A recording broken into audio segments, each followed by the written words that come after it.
Hi, this is Eric Martin with Board Game Geek. I'm here with Matt Hyra from Cryptozoic Entertainment. You're looking at Birds of Prey crossover pack number 6 for the DC deck building game. That's right. It's a long title on a coming soon, by the way. Here. We're showing you guys are like the first people to see the real deal. We just got this on Monday. Okay. So this is the the factory just in proof. time. Yeah, Yes. barely.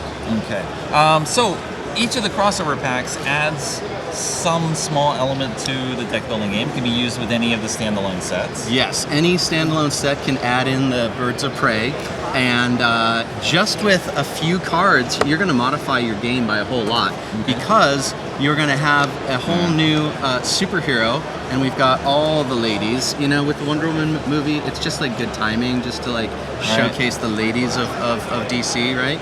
So.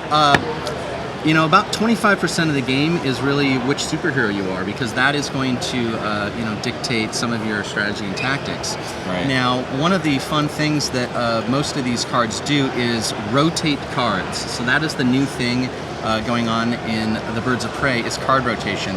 So there's actual rotation here. Actual rotation of other cards.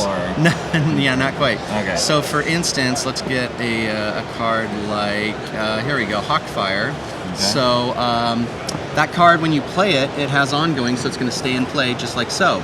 But it has a certain trigger that when you buy, each time you buy or gain equipment, you rotate this card 90 degrees clockwise, and it stays in play because it's ongoing. And some of the heroes will actually be able to rotate your cards as well through various means. But once it gets all the way around, when it rotates upright, you get a gigantic bonus. And the card still stays in play. You can keep doing this over and over again. So there's other cards that will just aid that. There's cards that just rotate a card 90 degrees clockwise, right? So pretty darn easy to do, and a lot of the heroes are going to help you do that. We also have, of course, another 20% of the game is what supervillains you're going up against.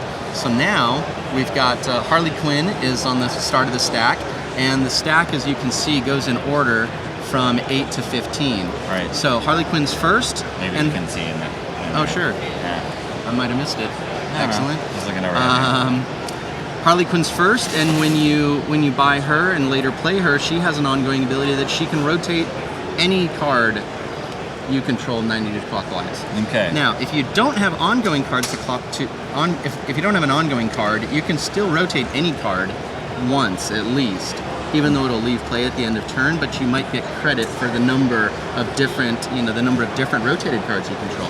Okay. So it's basically making use of the ongoing in new and interesting ways, and we were kind of inspired to do it from, of course, the Clock Tower. So the Clock Tower has a very strong ability where if it rotates upright, you get an extra turn. Okay. So, yeah, great. So we like to say with this set, plan your strategy, it'll go off like clockwork. So, all right, that's good. It's this sort will of be an examination of a different element that might not have been used otherwise, and now you're just like, what else can we do with cards? That's right. That's right. Orientation. Right. Yeah. I mean, ongoing cards are already in play for you to take advantage of, and we're like, why not make it do more? Than just sit there. So, pretty interesting. This will be out in time for Gen Con. Okay. So yeah. All right, overview of Birds of Prey. Thank you, Matt. Sure, thank you.